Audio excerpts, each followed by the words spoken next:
Nissan Navara. So this client is from Zamboanga pa. Take note, Zamboanga.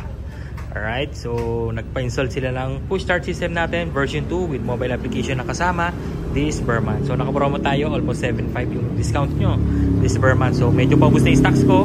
Wala na lang po tayo this year.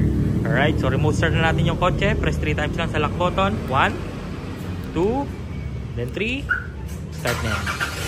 Okay, then may kasama na itong mobile application na pwede sa iOS or Android devices. Na pwede nyo ring i-remote start yung kotse nyo doon. Pwede kayo mag-lock doon, pwede kayo mag-unlock, pwede kayo mag-car find. Okay? So, kagandahan ng app, if ever mawala yung key fobs nyo, masira, malubat during the travel, may backup kayo na pwede nyo pang gamitin. Alright? Tapos, pag lumapit kayo dyan, mag-automatic unlock na rin yung doors nyo. Papasok na lang kayo sa kanya para i-drive siya.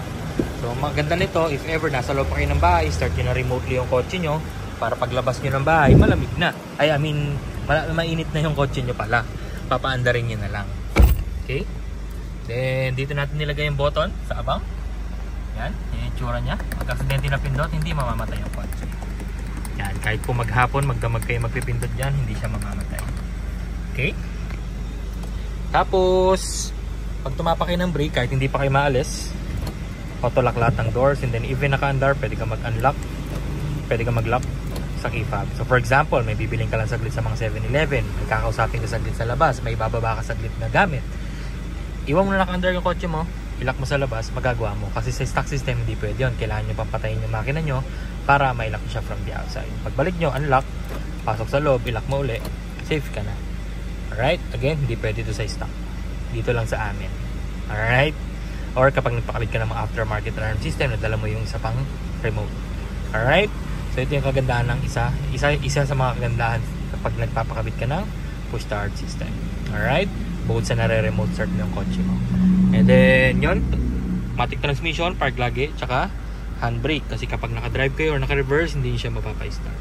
So check nyo muna, baka naka-drive kayo, start kayo ng start, bakit ayaw mag-start. So check nyo, baka hindi lang kayo naka-park. So safety feature kasi yun, para sa safety nyo rin.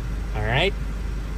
Tapos yun, pag gusto nyo patayin, pwede sa application or sa button na lang. Apakan nyo yung brake, isang pindot, patayin na yan. Then automatic unlock din lahat ng doors. Lalabas na lang kayo dyan. Pag layo nyo, automatic lock na rin yung kotse nyo because of the passive keyless entry.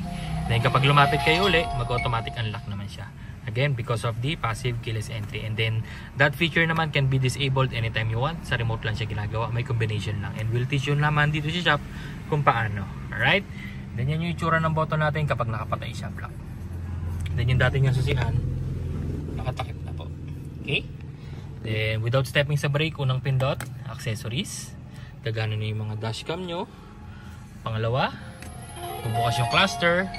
Pwede nyo nang itaas or ibaba yung bintana nyo nang hindi naka-start yung kotse. Alright?